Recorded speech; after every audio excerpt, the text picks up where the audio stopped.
या अभी आपने छुटभैया बताया, ये छुटभैया का आपका आशय क्या है? नरेंद्र मोदी आपको छुटभैया दिखते हैं, देश के गृह मंत्री अमित शाह आपको छुटभैया दिखते हैं, महाराष्ट्र के मुख्यमंत्री रहे, अब उप मुख्यमंत्री रहे देवेंद्र फडणवीस आपको छुटभैया लगते हैं। थोड़ा पता चला आपकी निगाह में कौन छुटभैया है?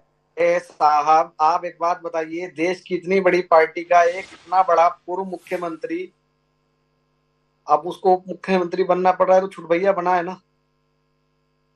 जी। बताइए। यानी उसको भी कंप्रोमाइज करना पड़ रहा है, तो छुटभैया ही कंप्रोमाइज करता है, नेता कंप्रोमाइज नहीं करता है। जी। अपनी पार्टी के अनुशासन में रहना, आपके अनुसार समझौता होता है, इसलिए वो छुटभैया हो जाता है। में रहने के लिए उनके अलावा कोई छोटा नेता होता, हम तो खुशी होती कोई किसी मंडल के कार्यकर्ता को उप मुख्यमंत्री बनवा देते और कहते कि जब हम मैंडेट के साथ आएंगे तब हम मुख्यमंत्री बनेंगे। तो कोई बात नहीं है। पर नदवी साहब, अपन मूल मुद्दे पर आते हैं। क्या आप ये मानते हैं कि आपके नेता की भाषाई जुबान इस देश के माहौल को खराब करने में एक बड़ा कारक है? आपके नेताजी बोलते हैं 15 मिनट के लिए पुलिस हटा दो, बताते हैं क्या कर सकते हैं। क्या आपको नहीं लगता है कि ये लोगों में आवेश लाता है, गुस्सा लाता है, और उस भाषाई मर्यादा का उल्लंघन करने के लिए बाध्य कर देता है जिसकी सामाजिक जीवन में सबसे ज्यादा जरूरत है?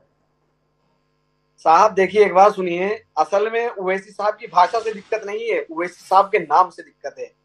ओवैसी साहब एक मुस्लिम पॉलिटिशियन देश में उभर कर सामने आ रहे हैं, इसलिए इन राजनीतिक पार्टियों को खलता है। और साहब सुनिए, टायर के, याद है आपको? याद है या नहीं है? मुझे तो सारा याद है, तभी तो मैं सवाल उठा के यहां दर्शकों के बीच में आया हूं। पर याद नहीं है? किसको कहा था टायर के नीचे कुत्ते का बच्चा आ जाता है तो उसको तब दर्द होता है? मुसलमानों को कहा था ना। तो, याद है ना आपको? मुझे याद है। तो और कुल मिलाकर हर व्यक्ति के पास अपनी भाषाई अभिव्यक्ति को जायज ठहराने के लिए दलील है। डॉक्टर हितेश वाजपेयी ने तो कह दिया लोकोक्तियों का इस्तेमाल है, कोई गाली गलौच नहीं है। डॉक्टर पूजा त्रिपाठी ने कह दिया कि भारतीय जनता पार्टी के शीर्ष नेता से लेकर बाकी नेता ऐसी भाषा का इस्तेमाल कर रहे हैं कि तो करें क्या। हालांकि वो स्वयं इसकी हिमायत नहीं कर रही जो नाना पटोले ने बोला है। पर हमारे साथ में नदवी साहब तो सीधे कह रहे हैं शुरुआत तो हमारे साथ होती है। हमारे नेता को जिस प्रकार की भाषा से संबोधित किया जाता है, हमारी कौम को जिस तरीके से बोला जाता है, इसके संदर्भ में कोई कुछ क्यों नहीं बोलता है? तो मेरे साथ में रमेश शर्मा जी हैं, इन सारे सवालों का उत्तर देंगे। क्या कहते हैं रमेश शर्मा जी? क्या आपको लगता है ये सब अपने गिरेबान में झांकने के स्थान पर दूसरे के गिरेबान को पकड़ने के लिए तत्पर है? इनको पता है कि ये गलत कर रहे हैं, लेकिन चाहते ये हैं कि सामने वाले को ही गलत ठहरा दिया जाए। क्या कहते हैं आप? मैं आपकी बात से सहमत। कई बार मुझे लगता है कि जो आज की राजनीति है, राजनेताओं का कान का कनेक्शन और आंख का कनेक्शन सीधा जुबान से हो गया।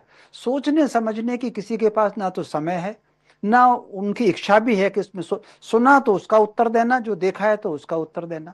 इसी राजनीति में आप अगर देखेंगे, राजनेताओं को हर हालत में भाषा की मर्यादा का ध्यान रखना चाहिए, क्योंकि राजनेताओं का अनुसरण जन सामान्य करता है। यदि राजनेता हीन शब्दों का उपयोग करेंगे, गिरे हुए शब्दों का उपयोग करेंगे, तो समाज कहां पर जाएगा? ये जो राजनेता माइक से उपयोग कर रहे हैं, ये इस तरह की भाषा तो सामान्य तौर पर सामान्य दिनचर्या में सामान्य आदमी नहीं करता। ये ठीक है कि सड़क पर गाली गलौज टाइप झगड़ा हो गया तब आवेश में आकर के कोई कह दे, लेकिन माइक पर जैसी राजनेता भाषण दे रहे हैं, ये बहुत आश्चर्यजनक है मेरी दृष्टि में। मैं दो आपको संस्मरण दिखा हिमांशु जी बताना चाहता हूं। जी। एक बार राजीव गांधी थे, और राजीव गांधी को मुझे, मैं इतनी देर से याद कर रहा था सांसद का, तो उन्होंने संसद में कहा और उन्होंने एक बात का उत्तर नहीं दिया, और उत्तर दे करके उन्होंने केवल और केवल अपनी बात कही, उनकी बात का जो उन्होंने अपशब्द कहे उसका कोई उत्तर नहीं दिया। लगभग यही स्थिति अटल बिहारी वाजपेयी की थी। अटल बिहारी वाजपेयी कितना भी होने के बाद भी इंदिरा जी को देवी कहते थे। और फिर जो लोग जिन चीजों का पालन करते हैं, अगर मान लीजिए हम कृष्ण जी की बात करें, जी। तो एक सज्जन ने उनको 100 गालियां दी, और जब 100 गाली हुई तब उन्होंने चेतावनी दी कि यार अब गाली मत दे देना। उसके इन्हें कल्पना कर सकते हैं 100 गाली